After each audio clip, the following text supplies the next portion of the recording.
Hello, it's Ryan from Building Body, Mind, Soul, and today we're going to look at lower back pain and some the more unique exercises I've used for myself and other students, people that I've learned on kind of molded and created from different physical therapists and sports medicine docs and chiropractors, people I've worked with along the way. So I hope this helps you. As always, if you have lower back pain, especially if it persists, you should always see a licensed medical provider to make sure it's not something more serious and it's not just simple musculoskeletal pain.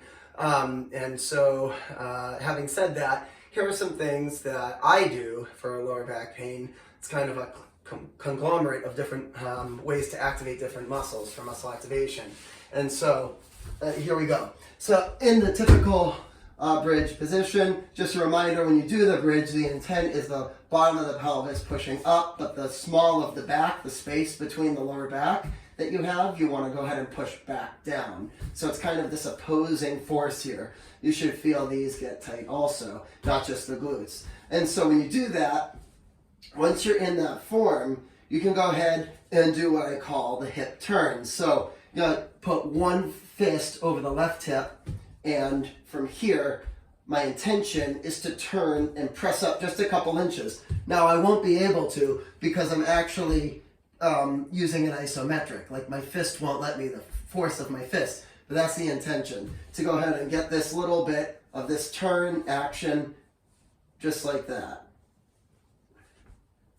But we're not going to be able to because your fist won't let you. So start with the left from here and turn up and try to turn. 1, 2, 3, 4, 5. Other side. 1, 2, so you're going this way. 3, 4, 5.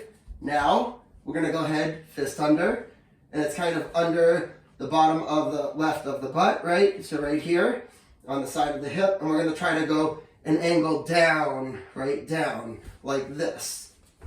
All right, and so from here, we're going to go 1, 2, 3, 4, 5.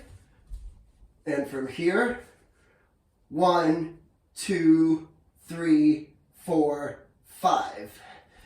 And that little set right there is like one set. So I stop for a minute, I stretch, and then what I do is I go and I hold just like this for hip flexors.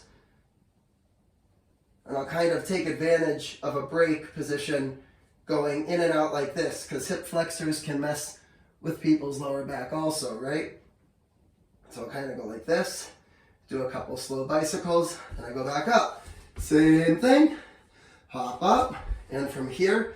And by the way, if you really want to try to challenge yourself for glute activation, you can do this with one leg, the whole set, either leg, popping up like this for the bridge, and then doing the whole set. And that's like a whole nother level.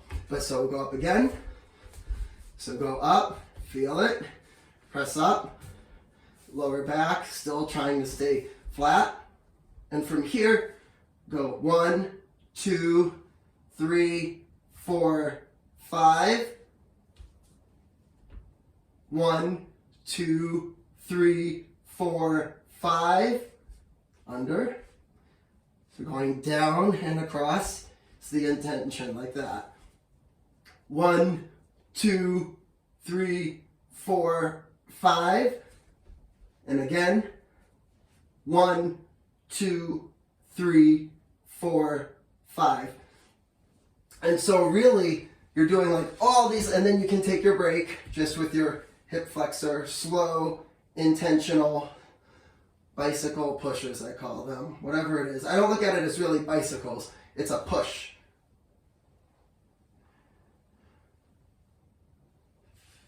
Try to keep the bottom of the back, the flat of the back, on the ground, right? The small of the back. By doing that, reverse that tuck. So you're tucking both ways. You're tucking the bottom of the tailbone up, and the small of the back, where you lay on a bed and you feel that little space, you're pushing that down and back. So it's like a opposing force. Okay? And this is something pretty simple that it's like not really risk of injury doing it, assuming you don't have, like, you didn't just have a major injury and it's just, you know, muscle imbalance. And it's one of those things that I see, like, it may help, and it often does, but it very is unlikely to hurt. So try that, and you can add that to your lower back protocol. See you soon.